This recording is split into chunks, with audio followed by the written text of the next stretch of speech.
Muito bem, e o nosso assunto de hoje, ele surgiu justamente desse retorno que a gente acaba recebendo de vocês, das conversas e das postagens aí. E, cara, invariavelmente, assim, ó, toda vez que você pergunta assim, por que tá difícil? Lesão branca sempre aparece. Mas lesão branca da questão do diagnóstico diferencial. Então, é aquela situação que a lesão é vista no paciente, ela é branca, e aí gela a espinha.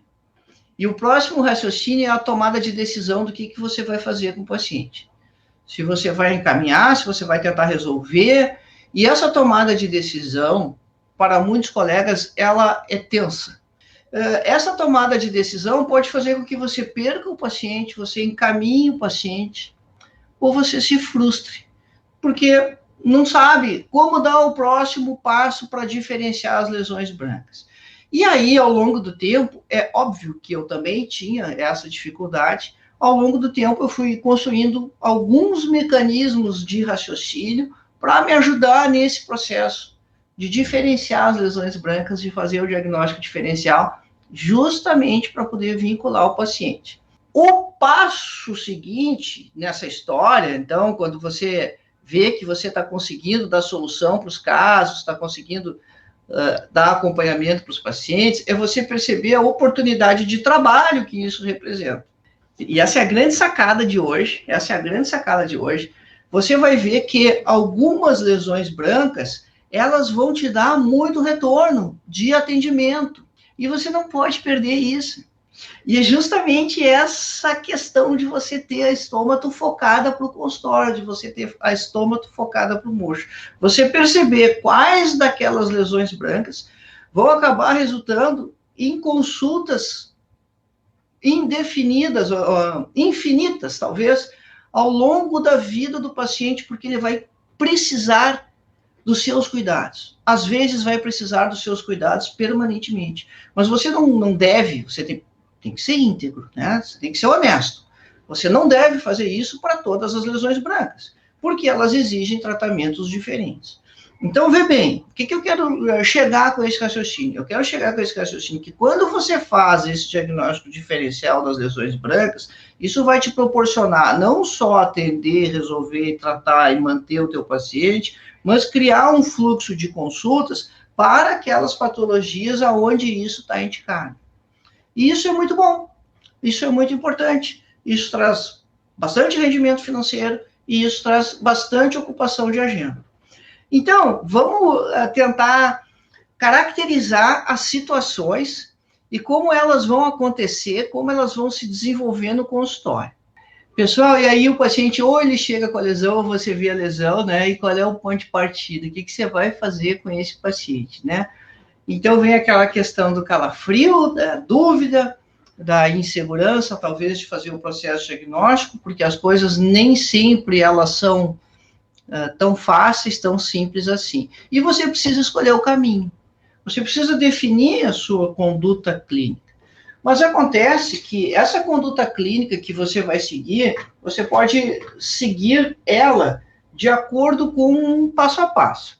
O primeiro ponto importante aqui é você definir assim, quem é que viu a lesão primeiro? O que eu quero dizer com isso? Bom, você tem 3 possibilidades aqui. Ou o paciente veio com a queixa, ele identificou para você em casa e disse para você, olha, eu estou com essa lesão aqui. Um colega viu a lesão e encaminhou para você, para que você fizesse a avaliação, porque você sabe, né? Depois que você começa a mexer com lesão de boca, você vira referência, porque pouca gente está a fim de fazer e os casos vão começar a aparecer no seu consultório. É só você contar para os pacientes, contar para os colegas e, de vez em quando, postar sobre isso nas suas mídias sociais. Para não dizer sempre, né? Se quiser, posta só de vez em quando. Mas você pode intensificar bastante isso e os pacientes vão aparecer, porque tem muita gente precisando desse tipo de atendimento. E a terceira, então, possibilidade é você. O paciente veio com outra queixa, ou é um paciente seu já de muito tempo, e você estava fazendo um atendimento e apareceu uma novidade lá. Esse é um ponto importante, porque isso vai pautar a história clínica. E esse é o ponto de partida para você fazer o diagnóstico diferencial das lesões brancas. Você precisa saber uma série de detalhes antes de se preocupar em olhar a lesão. Então, qual é a maior armadilha que o paciente inocentemente arma para nós? É o paciente dizer para você assim, olha, eu tô com uma manchinha aqui, dá para dar uma olhadinha? Tá armada a arapuca. E aí você faz o seguinte, você vai dar tal olhadinha nessa, tá, passa aqui que eu vou ver o que é. E passa o paciente para a cadeira e pulou esse ponto fundamental que é de você colher as informações. Isso acontece nessa possibilidade de o paciente vir com a queixa ou de vir encaminhado por algum colega. Se é um paciente seu que estava lá na cadeira e aí você identificou essa alteração, essa lesão, você não pode queimar essa etapa da conversa de maneira nenhuma. Você vai precisar fazer esse inventário todo a respeito da lesão branca com ele de qualquer maneira. Se der, se for adequado, se está dentro do contexto, tira o paciente da cadeira e conversa com ele, ou do lado da cadeira, numa cadeira normal, ou no escritório do consultório, se ele já tinha visto aquilo. Porque se ele não tinha visto aquilo, e se foi o colega que encaminhou e o paciente também não sabia, tem muitas informações que são importantes para o diagnóstico diferencial que você não vai ter. Isso muda um pouco o jogo. Mas quando o paciente tem a história detalhada, é por aí que você escapa dessa arapuca que ele armou para você, onde você vai sentar, vai olhar e vai querer o diagnóstico de bate-pronto. Não deve funcionar assim, gente. Isso tem que ser um processo. Você tem que ter tempo para pensar, você tem que ter tempo para raciocinar, para lembrar das informações, para ir fazendo as conexões. Toda vez que você entrar na corrida, e isso não é só para lesão branca, para todas as lesões, você tem que ter serenidade. Toda vez que você entrar na corrida, no processo diagnóstico, a chance de errar é grande. É maior, a chance de errar ela sempre tem, né? Nem sempre essa chance de errar é pequena, mas essa chance de errar ela pode ser maior ainda. Então você tem que primeiro fazer essa outra parte, para depois olhar, você precisa ter tempo de raciocínio, tempo de discernimento para você ir concatenando as coisas.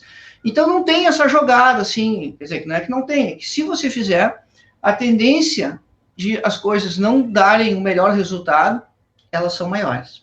Você pode até pensar que você está perdendo tempo fazendo isso, mas pelo contrário, você está ganhando tempo, porque no momento, na medida que você é mais assertivo, você tem mais resultado, na verdade você está ganhando tempo, não só para você, mas ganhando tempo para o paciente também, porque você não ficou enrolado no processo diagnóstico para tentar descobrir o que é. E aí, então, o que você tem que estar preocupado? Passou o cara para a cadeira de conversar, não para a cadeira de examinar. Ela está conversando com ele. Quais são os pontos ali que você precisa filtrar, que você precisa tirar dele? Bom, coisas extremamente importantes que vão te ajudar. Idade é muito importante nesse processo. Por quê? Vamos pegar uma lesão branca que aparece com uma certa frequência, não é a mais comum de todas, mas se você começar a examinar com cuidado os seus pacientes, você vai ver várias, por exemplo, que é o lichen planus. Essa lesão aparece em pacientes com mais de 40 anos. Ela é raríssima em pessoas mais jovens, mas raríssima mesmo. É tão rara que a maioria dos colegas, se vê um caso num paciente com menos de 40, acaba publicando esse caso.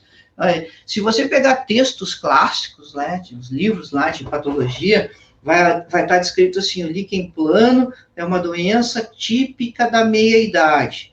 Então, isso é fundamental para você saber. E isso aí não depende daquelas 3 possibilidades de onde veio a lesão, né? Se foi você que identificou, se era a queixa do paciente, ou se o colega encaminhou. Isso aí está lá. Mas considera isso no teu processo diagnóstico, né? Vai compondo as coisas assim. Candidíase, outra lesão branca, você sabe que os extremos da idade são os mais afetados. Não que não seja distribuído em todas as faixas etárias, mas aparece mais em criança e aparece mais em idoso. Então, é um dado muito importante. Tempo de evolução é outro lance que te ajuda demais e que, quando o paciente não sabia que tinha lesão, é uma informação que você não consegue recolher, né? Você não vai ter essa informação se o paciente não sabia, se foi um achado lá. Mas isso pode te ajudar demais também no processo diagnóstico, se isso é recente ou não. Que é um exemplo para te tranquilizar. O paciente tem uma mancha branca e você suspeita... Porque qual é o medo, né? O medo é aquele que dá o calafrio no consultório. Você vê a mancha branca e você já fazer aquele raciocínio direto, assim, de bate-pronto. É branco, é leucoplasia vira câncer. E se vira câncer, eu tenho que dar um jeito nisso. Calma, né, pessoal?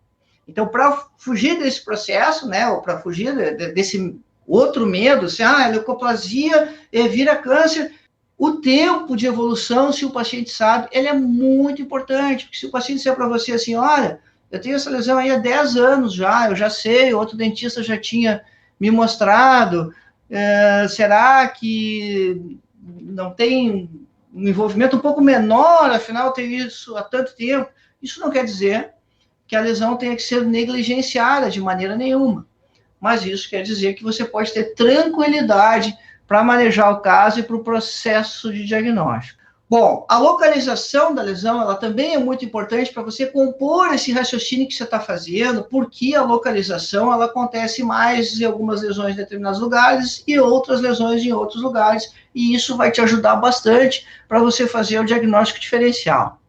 Gente, quantidade. Leucoplasia costuma ser única, nem sempre, mas quase sempre ela é única. Líquen plano dificilmente é única, é uma lesão amplamente distribuída.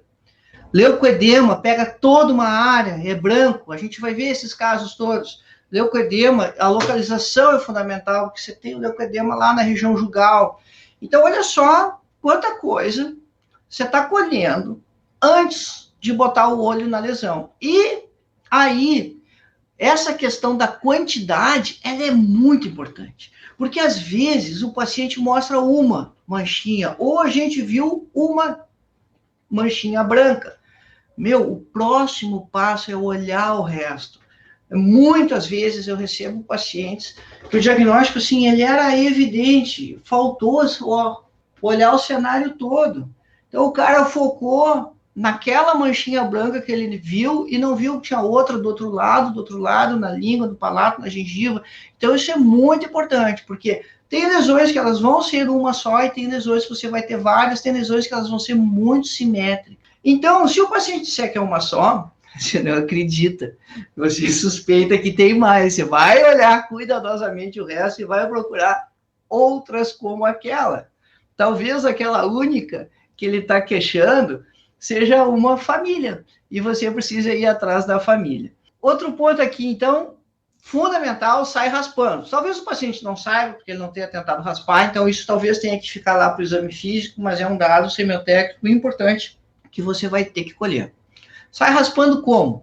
Primeiro que sair raspando é coisa de fungo, é candidíase normalmente. E aí você já fecha o diagnóstico, né? A coisa já está esclarecida. O que precisa determinar depois aqui é a maneira que você vai tratar. Mas olha só, para você raspar a lesão, você pode raspar do jeito que você quiser. Você pode pegar uma espátula de madeira, se você tiver no consultório, não é uma coisa que todo mundo tem de rotina, espátula de madeira. Você pode usar as costas de uma sonda exploradora, pega o lado de sondar cárie, não o lado de sondar teto de câmara, e usa as costas e raspa a lesão ali. Você pode usar uma gaze, mas qualquer coisa. E se sair aquela massa branca, você fechou que isso é uma infecção, que isso é fúngico. As outras áreas brancas, se você tem lesões que são descamativas, você não consegue ficar com a mucosa limpa. Eritematosa, às vezes sangrante, como é o caso da candidíase, né? As lesões que são descamativas, você não tira aquela nata branca de cima da lesão. E isso é fundamental para já esclarecer as coisas, né? Então você fecha. E a outra coisa importantíssima aqui, e isso aí faz parte lá da sua anamnese estruturada, é você determinar fatores predisponentes que esse paciente tem. Usa prótese total, só, bom, então isso pode ser ceratose por atrito, pode ser candidíase por falta de cuidado, aí você vai eliminando as outras possibilidades, dificilmente vai ser uma leucoplasia, mas se é um tabagista, aí sim, pode ser uma leucoplasia porque ele fuma, apesar de que a gente, essa é uma coisa engraçada, né? No conceito de leucoplasia diz que ela é idiopática, mas o cara que fuma, você pode estabelecer essa relação de causa e efeito. Então, isso tudo, pessoal, você está conversando apenas algumas coisas aqui de dado semiotécnico, e aí você está compondo o cenário para fazer o diagnóstico diferencial antes de olhar a lesão. Porque a grande armadilha é você passar direto para a mancha branca sem ter feito todo inventário de informações que vai te ajudar tremendamente. Depois que você fizer isso 2, 3, 4 vezes, você vai perceber que quando o paciente está conversando, você já está fazendo as suas hipóteses de diagnóstico. E que quanto mais tempo passar, mais você vai acertar o diagnóstico antes de olhar a lesão. Você virou bruxo, está adivinhando as coisas? De maneira nenhuma. Você está tendo a descrição das características, você vai aprender a orientar melhor as suas perguntas, você vai aprender a orientar melhor as suas conversas, e isso vai te dando confiança, fidelidade, e aquilo que você talvez pensasse que fosse perda de tempo, passa a ser ganho de tempo, porque você tem mais agilidade nesse processo. Normalmente a questão está em começar, né? Aí que vem a primeira barreira, mas realmente você só vence ela depois que você começa a fazer isso. E aí, estabelecido esse diagnóstico com as suas variações, você vai ter basicamente duas circunstâncias ali. Dependendo da lesão que você identificar, você vai ter um paciente permanente, porque ele vai precisar dos seus cuidados profissionais, porque ele tem uma lesão crônica, que às vezes não tem cura, porque aquela mancha branca é um sinal dos fatores predisponentes que você identificou lá na anamnese e sugerem que ele tem um risco de câncer maior que as outras pessoas. Por isso, ele precisa de consultas regulares, profissionais, para você identificar isso. Ou ele tem uma doença que vai agudizar e vai cronificar, vai alterar períodos de que vai incomodar mais, como é, por exemplo, o líquen plano, e você vai ter que, eventualmente, tratar esses episódios de crise. A lesão não tem cura, mas tem tratamento, e precisa de acompanhamento, porque também tem toda aquela questão de que quem tem líquen tem um pouco mais de chance de ter câncer de boca. E essas coisas a gente precisa dizer para os pacientes. A gente precisa dizer com clareza, de forma íntegra, né, sem sobrevalorizar ou assustar mais do que pode ser, mas é preciso que o paciente conheça o pior cenário possível para o problema dele. Porque senão ele pode cobrar isso depois da gente, né? Poxa, o doutor nunca me disse que tal coisa poderia acontecer com essa doença. Ah, mas estatisticamente é muito pouco. Bom, mas se com uma pessoa acontecer, para aquela uma pessoa que aconteceu o pior cenário da patologia, para ela foi 100%. Aí a gente não tem defesa para a estatística, né? Quando acontece com o paciente, quando acontece conosco. E você vai ter aquela outra situação ali de pacientes que são temporários, que você vai tratar, vai ver a alteração, vai resolver, e aí ele não vai ter esse vínculo regular e programado de visitar você por causa do problema em si. Mas olha só, quer ver um cenário que muitas vezes passa, né? Você tem um paciente que fez cândida lá, tá com a dentadura, mas ele também é diabético, e aí você trata a candidíase e ele não faz mais acompanhamentos. E ele precisa, porque ele já fez a infecção fúngica uma vez. Nesse exemplo que eu estou usando, ele tem 2 fatores predisponentes, a diabetes e a prótese total, e daqui a pouco ele vai fazer novas infecções fúngicas que não vão ser vistas, que vão ficar mais graves, que vão ficar mais exacerbadas. Então, ele vai precisar, sim, entrar nessa categoria de pacientes permanentes, que teve uma lesão branca, que foi curada, mas que pode recidivar, e por isso ele precisa voltar no consultório. Isso você vai julgar de acordo com as variáveis. A prótese é nova, a diabetes está controlada, ele pode vir a cada 6 meses. A glicose dele é enlouquecida, está sempre em 200, 180, 210, ele não consegue botar aquilo no eixo, a dentadura está antiga, ele não quer trocar agora, ele gosta dela. Bom, ele vai ter que vir mais seguido, vai ter que fazer consultas mais seguidas de acompanhamento com você. E essas consultas subsequentes, obviamente, elas não são brindes, né? São consultas profissionais, onde você vai repetir etapas ali do processo de anamnese, para saber o que aconteceu no meio tempo, o que a pessoa fez, o que não fez, e depois exame físico, e, se necessário, uma nova conduta por acompanhamento ou tratamento dos pacientes. A gente precisa ter essa percepção que é muito clara quando você tem lesão branca, porque isso vai além do diagnóstico, como uma oportunidade de atendimento ali para você tratar seus casos, né? Isso vai além de você fazer o diagnóstico da lesão branca em si, que era o problema inicial, né? Você estava com medo, com receio, com dúvida de fazer o diagnóstico, mas a gente tem que dar mais um passo, tem que subir mais um degrau da escada. Além do procedimento, talvez aquela lesão branca vá ser removida, você resolve biopsiar, você resolve operar, tirar ela, mas tem mais depois disso. Não necessariamente a situação está definitivamente resolvida. Justamente porque ou é uma doença crônica, que vai variar na evolução, ou o paciente precisa de prevenção do câncer de boca, porque justamente era uma leucoplasia, ou tem fatores predisponentes importantes associados, ele vai precisar de olhos profissionais, ou porque aquilo pode complicar ao longo do tempo. E, vê bem, esse esquema, ele é muito importante para a saúde do paciente, e ele, obviamente, te ajuda muito também no fluxo de pacientes do consultório para você manter os atendimentos. Então, as coisas se encaixam, você está cuidando da saúde das pessoas e você está também tendo bastante trabalho a mais, e a gente está falando só das lesões brancas, que é a grande barreira, né?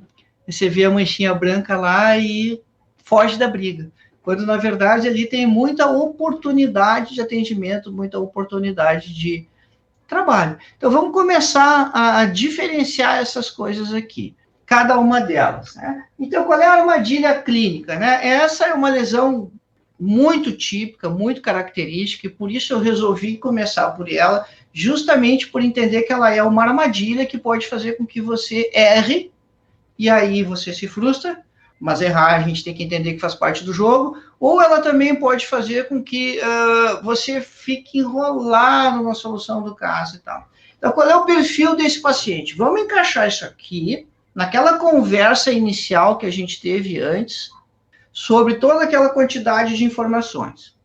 Então, esse normalmente é um paciente do sexo masculino, mas acontece em mulher também, um paciente que costuma ter mais de 40 anos e um paciente que fuma grande quantidade de cigarro. Grande quantidade de cigarro aqui é mais de 15, 20, 30, e por incrível que pareça, a gente tem pessoas que são capazes de fumar 60 cigarros por dia. E é bem provável que você tenha pacientes assim no seu consultório. E lá na sua anamnese, quando você pergunta se o paciente fuma, ele não é por curiosidade, você precisa quantificar isso, porque isso influencia nas alterações que ele vai ter na boca se ele está mais exposto ao agente agressor. Então, pergunte há quanto tempo ele fuma e pergunte que quantidade ele fuma por dia. Se a pessoa disser para você que ela não sabe quanto ela fuma, você faz a outra pergunta que não tem como ela não ter resposta. Você pergunta para ela assim, quanto tempo dura uma carteira? E isso a pessoa sabe, porque ela tem que comprar outra. E aí você faz a conta. Numa carteira tem 20 cigarros. Se a pessoa disser para você que fuma uma carteira por dia, você sabe que ela fuma 20 cigarros por dia. Se ela disser que a carteira dura 2 dias, ela fuma, na média, 10 cigarros por dia. Então, é simples você determinar isso, e isso é importante. O lance, normalmente, é bilateral, perto das comissuras labiais ali, mucosa jugal, e tem esse formato, assim, que ele é meio triangular, né? Ele tende a ser triangular, assim, como fosse uma seta para dentro da boca. Olha o nome. Aí, por que é uma armadilha, né? Porque tem essa questão de diagnóstico clínico, tem um nome que te confunde, tem um tratamento terrível de fazer que não dá resultado. Então, o nome disso é candidíase leucoplásica. Mas candidíase não sai raspando? Candidíase não é um fungo? Por isso que isso está aqui, a armadilha clínica, né? Então, essa é uma arapuca que está armada para a gente se perder. Essa é uma lesão diretamente relacionada ao cigarro. Lembra do início lá, quando a gente falou de localização e quantidade? Olha o outro lado. Se achou uma ali na comissura, vai para o outro lado. Às vezes, elas têm uma diferença significativa de tamanho. Um lado está bem maior que o outro. Às vezes, elas parecem um espelho, uma da outra, assim, porque elas são muito parecidas. Mas você tem que fechar todo esse processo. E aí? Candidíase leucoplásica, porque tem fungo ali, mas não é o fungo que está induzindo isso. O que está induzindo essa pegada aí é o tabagismo. Adianta usar antifúngico? Se você usar o tratamento antifúngico do mesmo tipo de padrão que você utiliza para tratar a candidíase, pode até melhorar um pouco, mas isso não desaparece. Adianta operar? Eu já fiz esse erro. Já teve épocas que eu tirava todas essas candidíases leucoplásicas e dali a 3 meses o paciente estava com elas todas iguaizinhas. E ainda reclamava, né? Doutora, a cirurgia que o senhor fez não adiantou, voltou tudo. Na verdade, não adianta ter o foco na lesão se você não tiver o foco na causa. Não adianta você ter o foco na lesão se você não tiver o foco aí no todo o contexto, na etiopatogenia do processo. Então, não adianta você remover isso aí e o cara continuar fumando 40 cigarros por dia, 60 cigarros por dia. E o pior, o mais temerário, é você fazer a remoção, receber um laudo histopatológico tranquilo, né? Não tem maiores alterações, não tem displasia, não tem nada, vem aquilo descrito sempre como hiperceratose, hiperpaceratose, e você dá alta para esse paciente.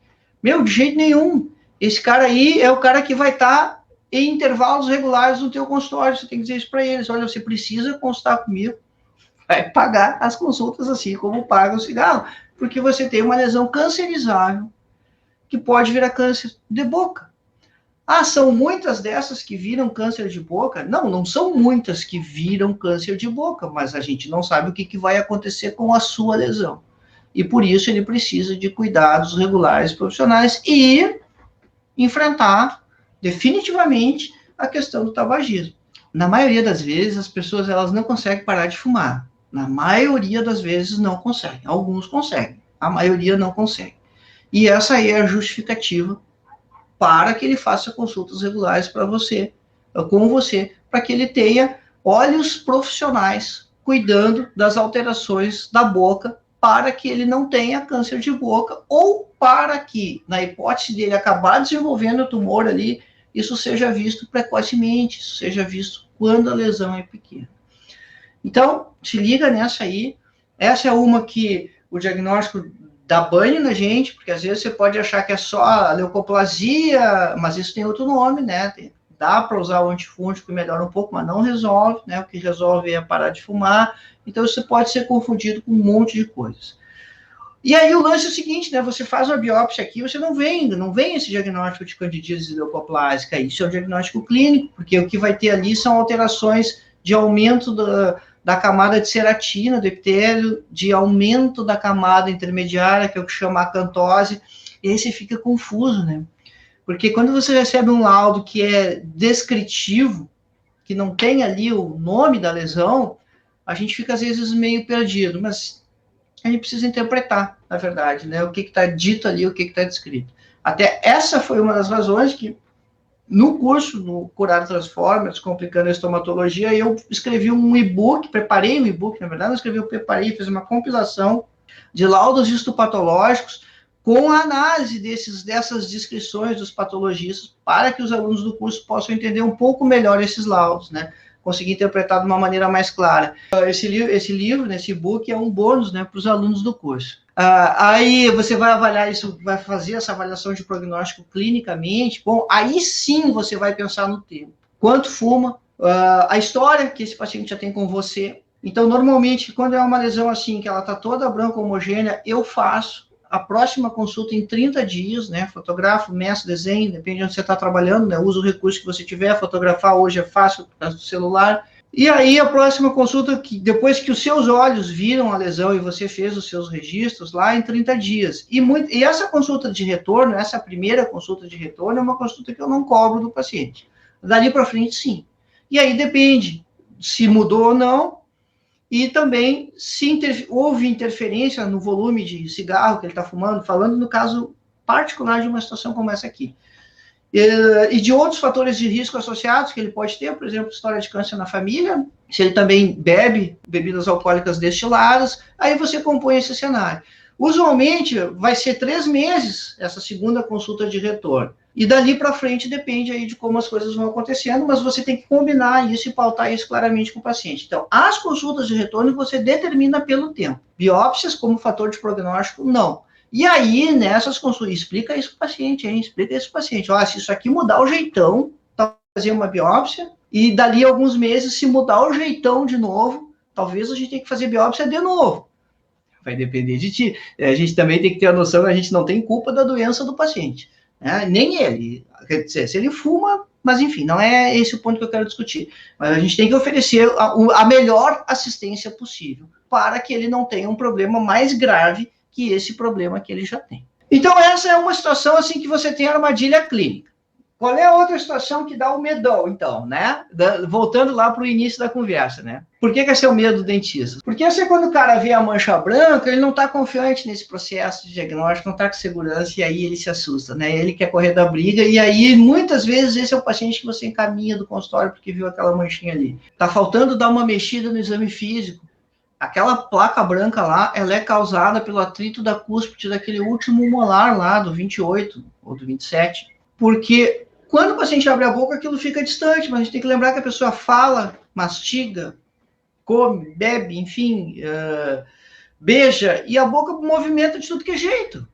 Então, você precisa ter um exame físico que seja também direcionado para essa movimentação da boca, para você buscar fator causal. E se tem fator causal, não é leucoplasia. E como é que você trata esse paciente? Você trata esse paciente corrigindo o fator causal. E a lesão vai desaparecer dentro de algum tempo. Isso se chama ceratose friccional. Mal comparando, é como fosse um calo. E a grande maioria dos encaminhamentos que eu recebo são pacientes com ceratose friccional, que faltou um passo no exame físico ali, um passo a mais também na confiança, para que o colega pudesse fechar o diagnóstico e tratar isso com segurança. Agora, tem a outra situação, que quando é o perigo, né? Que aí sim é a leucoplasia pura. Como assim leucoplasia pura, Maurício? Pura em termos, né? Isso quer dizer que a leucoplasia é idiopática. Aí você acha a mancha branca ali no assoalho da boca, e não tem nenhum fator predisponente. Aí sim que você tem que cuidar. E aí você revisa, vê se, quando o paciente joga a língua para fora da boca, esse assoalho bucal aí não vai lá nos incisivos inferiores. Porque se for, e a mancha branca encaixar lá nas incisais dos incisivos, bom, aí você tem um fator causal. Mas se não, né, a língua não vai até lá, não consegue deslocar tanto assim o assoalho, até porque ali realmente é difícil, né? Mas não esqueça de avaliar esses detalhes todos. Aí você vai classificar como leucoplasia, aí você vai mostrar para o paciente, vai explicar, olha, você está tendo uma alteração aqui que não tem causa nenhuma, ela é inocente, porque ela é homogênea, ela é pequena, mas a gente não pode fazer que não viu. Ela não pode ser abandonada. E se... Não é o caso aqui, né? Mas é esse tipo de mancha branca, assim, ela é típica do cara que fuma e bebe bebidas destiladas, porque tem que dar aquela paradinha, né?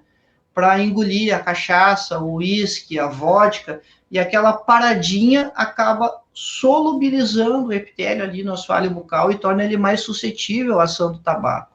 E aí acaba aparecendo essas lesões brancas ali. Outra situação perigosa são essas pequenininhas que estão escondidas, porque é difícil você ver. E aí você fica na dúvida, né? Se lá no meio daquela manchinha branca ali, aquilo ali já está ulcerado ou não. Então, o que você vai fazer aqui? Você tem mais de uma possibilidade de conduta. Você pode avaliar, primeiro faz toda aquela história do inventário, né? Ver qual é da anamnese lá, qual é os fatores predisponentes que estão associados ou não. E aí você vai determinar se você vai fazer a biópsia, e se você suspeita que aquilo ali já está malignizando, então você tem que fazer a biópsia parcial, ou se você vai acompanhar aí um intervalo curtinho de tempo para ver se isso está mudando de aspecto ou não está mudando. E o perigo é você não ver essa lesão, porque olha onde é que ela está escondida, né? Ela está escondida lá embaixo do assoalho bucal, embaixo da língua, no assoalho bucal. E outro lance que sempre busca fator etiológico local, gente. Então, confere os dentes ali no entorno, pega essa língua e movimenta ela para cá, para lá, para dentro, para fora da boca e vê se ela não encaixa nas cúspides. Porque sempre existe, quando está relativamente próximo, assim, a possibilidade disso ser reacional e não ser uma leucoplasia. E aí, olha só, né? Eu sempre falo para vocês, tem que controlar, isso é uma mina para o consultório e tal. Então, vamos dar uma olhadinha o que acontece, por exemplo, né? Esse é um senhor de 58 anos, fumou durante 40 anos da vida dele, e faziam 3 meses que ele tinha parado de fumar quando identificou aquela placa branca da imagem ali de cima. Ele já tinha parado de fumar, mas com certeza essa placa branca já estava lá durante esse período que ele estava fumando, só que ela nunca tinha sido vista, nem pelo paciente e nem pelos dentistas que atenderam ele. Enfim.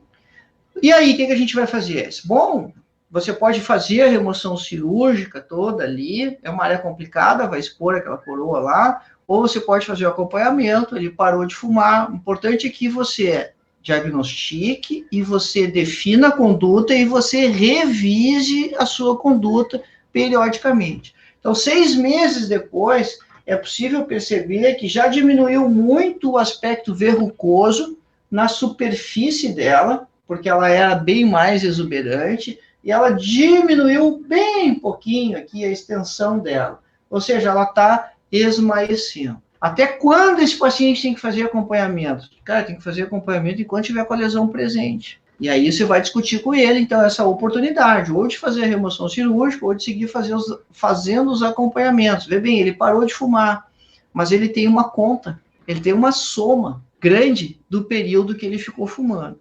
Então, é um paciente que vai acabar ficando vinculado também. Bom, o que mais que tem aqui de lesão branca para a gente fazer diagnóstico diferencial? Tem o caso que você vai resolver, né, fácil, né, o caso que vai curar, que é, por exemplo, a candidíase. E aí tem uma candidíase aqui exuberante, num paciente que pouco higienizava a prótese. Foi até engraçado, né? Parece, a reação dele assim, é de quem não soubesse que tivesse que tirar a dentadura para limpar, né?